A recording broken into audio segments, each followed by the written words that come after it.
अब सोचो, उन माओ को खुशखबरी, उन बापों को खुशखबरी जिनके बच्चे बचपने में बालिग होने से पहले मर गए। तुम रोते क्यों हो उनके लिए? अरे तुम जितना प्यार देते हो उससे ज्यादा प्यार इब्राहिम खलीलुल्लाह तुम्हारे बच्चों को देते हैं, और फिर वो बच्चे आपके लिए मगफिरत की जमानत बन जाते हैं। अल्लाह के रसूल फरमाते हैं, नाबालिग बच्चे जो दुनिया से जाते हैं वो क़यामत के दिन अल्लाह से कहेंगे, हदीस पाक का मफहूम है, मौला हम बचपने में दुनिया से कूच कर गए थे, हमें बाप का प्यार न मिला, हमें माँ की मोहब्बत न मिली। माँ अगर कब माँ मिलती तो माँ हमें लोरियां देकर सुलाती, बाप मिलता, मफहूम के तौर पे बता रहा हूँ, बाप मिलता वो हमें गोद में खिलाता। अल्लाह आज हमारे माँ बाप पता नहीं कहाँ है और हम जन्नत में हैं। क़यामत के दिन बच्चे कहेंगे, मौला आज हमारे माँ बाप से तू हमें न मिलाएगा, तू सबको खुशी दे रहा है कि आज हमें खुशी न मिलेगी, इसलिए कि मरे थे तब से जन्नत में आ गए, लेकिन आज खुशी उस वक्त तो दोहरी होगी जब माँ बाप हमें मिल जाएंगे। अल्लाह फरमाएगा, जा तेरे माँ बाप कैसे भी थे, अगर वो कलमा पढ़ने वाले थे उनका हाथ पकड़ो और जन्नत में लेकर के आ जाओ। कितना बड़ा इनाम है। इसलिए माओ से कहता हूं, बचपने में बच्चे मर जाया करें तो रोया, बहुत ज्यादा रोया मत करो, चीखा मत करो, अल्लाह की शिकायत मत किया करो।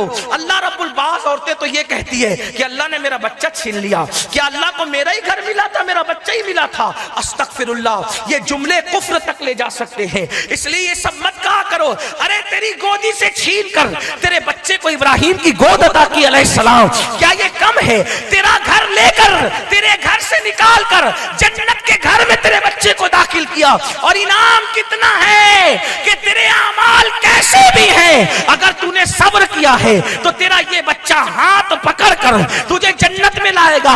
अब यहाँ रुक कर एक बात कहता हूँ, आजकल मौलवी तकरीर करते हुए कहता है क़यामत में कोई किसी के काम नहीं आएगा, नबी अपनी बेटी को भी बख्शवा नहीं सकेंगे। अरे नादान, जब तेरा नाबालिग तेरा हाथ पकड़ के तुझे जन्नत में ले जाएगा तो महबूबे खुदा कितनों को सुभान अल्लाह, नारे तकबीर, नारे रिसालत, शफाअते मुस्तफा, अजमते मुस्तफा। आपके नाबालिग पर तो नमाज भी फर्ज नहीं हुई थी, आपके नाबालिग पर तो रोजे भी फर्ज नहीं हुए थे। जब आपके नाबालिग को मुस्तफा जान रहमत के सदके ये मकाम मिला है तो मुस्तफा जान रहमत जिसके सदके में कायनात बनी है, आप ऐसी बात क्यों करते हो? और आप भी कहते हो मौलवी साहब झगड़े की बात नहीं करे, वल्लाह हम झगड़े की बात ही नहीं करते, हम तो बस इतना कहते हैं कि जो नबी के खिलाफ सोच रहा है उससे दूर हो जाओ। हम मरने की बात ही नहीं करते, मरने मारने की बात ही नहीं करते, उनसे दूर हो जाओ। उसकी वजह यह है कि जहर से दूध का दूर होना जरूरी है, वरना वो पीने के काबिल नहीं रहेगा। जहर का दूध से दूर होना जरूरी है, वरना वो पीने के काबिल नहीं रहेगा। अगर जहर के अंदर, अगर दूध के अंदर एक कतरा जहर का मिल जाए तो उसको पीने से मौत आ जाएगी, लेकिन अगर ड्रम भर के जहर के अंदर, ड्रम भर के, अल्लाह अकबर, बल्कि ड्रम भर दूध के अंदर एक कतरा जहर का मिले तो पीने के काबिल ना रहे, लेकिन एक कतरा जहर के अंदर ड्रम भर दूध मिल जाए, जहर का असर खत्म नहीं होगा, जहर का असर खत्म नहीं होगा, दूध भी जहरीला हो जाएगा। तो हम आपसे इसीलिए कहते हैं गुस्ताख की सोहबत में मत बैठो, नबी के खिलाफ जो बातें करते हैं उनके साथ मत बैठो, वरना क्या होगा, आप उस गुस्ताख को आशिक ना बना सकेंगे। जैसे ड्रम भर दूध ने कतरे भर जहर को दूध ना बनाया, वैसे आप उसको आशिक नहीं बना सकेंगे, लेकिन कतरे भर जहर ने इस दूध को जहरीला बना दिया, इसी तरह से वो गुस्ताख भी आपको गुस्ताख बना देगा। इसलिए रसूलुल्लाह फरमाते हैं कि उनके करीब मत जाओ, उनको अपने से दूर रखो, तुम उनसे दूर हो जाओ। ला युदिल्लुनकुम वला युफ्तिनुनकुम इय्याकुम व इय्याहुम, वो तुम्हें कहीं फितने में मुब्तला ना कर दे, वो तुम्हें कहीं अपने जैसा ना बना ले। हुजूर ने ये नहीं कहा कि तुम उनके साथ बैठोगे तो उन्हें अपने जैसा बना लोगे, बल्कि फरमाया उनके साथ बैठोगे तो वो तुम्हें अपने जैसा बना लेंगे, वो जैसे वो तुम्हें अपनी तरह कर देंगे। इसलिए याद रखना, ऐसों की सोहबत में बैठोगे तो बड़ा नुकसान होगा। हुजूर मुफ्ती आजम हमारे दादा मुर्शिद कहते हैं, दुश्मने जान से कहीं बदतर है दुश्मन दीन का, दुश्मने जान से कहीं बदतर है दुश्मन दीन का, उनके मुनकिर से कभी उनका गदा मिलता नहीं। उनके मुमकिन से, इसलिए अपनी ईमान की हिफाजत करना है। बेअदब से दूर रहो, गुस्ताख से। मैं ये नहीं कहता किससे दूर रहो, बस मैं कहता हूँ गुस्ताख से दूर रहो। अब गुस्ताख ने अपना नाम कोई भी रख लिया हो, गुस्ताख ने अपना नाम, हमें नाम से कोई मामला नहीं है, हमें तो नबी की ताजीम और गुस्ताखी के मामलात को देखना है। जो गुस्ताखी करे, और इमाम अहले सुन्नत ने यही कहा कि कितना ही तुम्हारा अजीज और नबी का बेअदब हो जाए, उसको ऐसे निकाल के फेंक दो जैसे दूध से मक्खी निकाल के फेंक दो।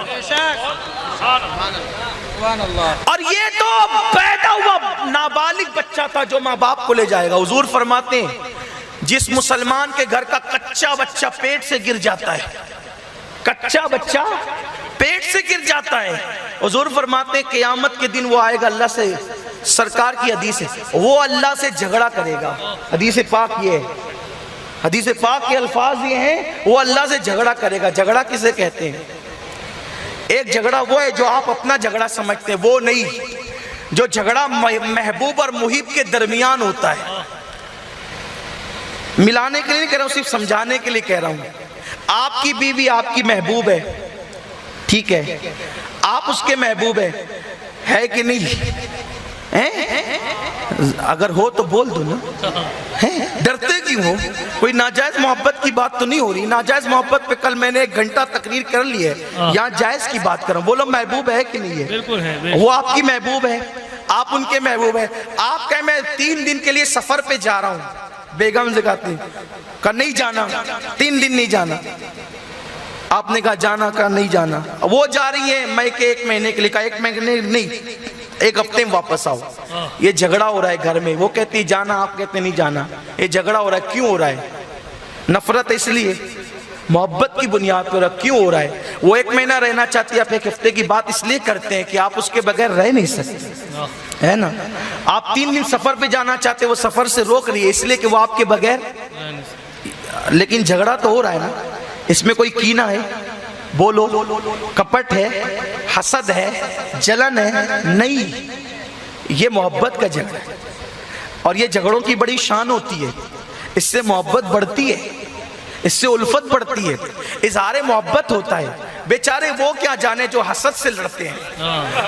ये मजे तो उनको आते हैं जो प्यार में लड़ते हैं, जो मोहब्बतों में लड़ते हैं। तो हुआ क्या?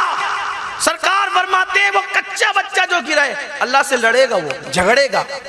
यानी क्या कह रहा होगा?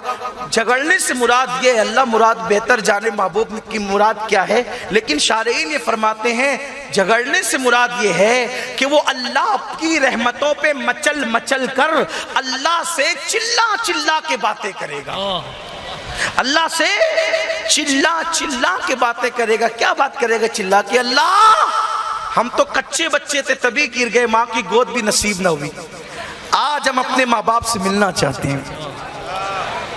अल्लाह उसको इख्तियार देगा, जा अपने माँ बाप को ढूंढ। हुजूर फरमाते हैं, हदीस पाक में आता है कि उसकी नाफ के अंदर जो नाल है, नाल, उस नाल से वो अपने माँ बाप को बांधेगा और खींच कर जन्नत में ला रहा होगा। तवज्जो है आपकी? तवज्जो है? नाल बांधकर कच्चा बच्चा खींच के ला रहा होगा। अरे वो कच्चे बच्चे की ताकत ही कितनी है, लेकिन अल्लाह ने अगर उसको ताकत दे दी तो माँ बाप को अपने नाल से खींचकर ऐसा ला रहा होगा। हुजूर की ताकत, जिसको बारे दो आलम की परवाह नहीं, ऐसे बाजू की कुव्वत पे लाखों सलाम है। जब हुजूर अलैहिस्सलाम उम्मतियों को खींचेंगे तो कितनों को खींच के ला रहे। लेकिन कोई उनका बनकर तो देखे। मेरे इमाम कहते क्या ही ज़ौक़ अफ़ज़ा, शफ़ाअत है तुम्हारी वाह वाह, कर्ज लेती है गुनाह परहेज़गारी वाह।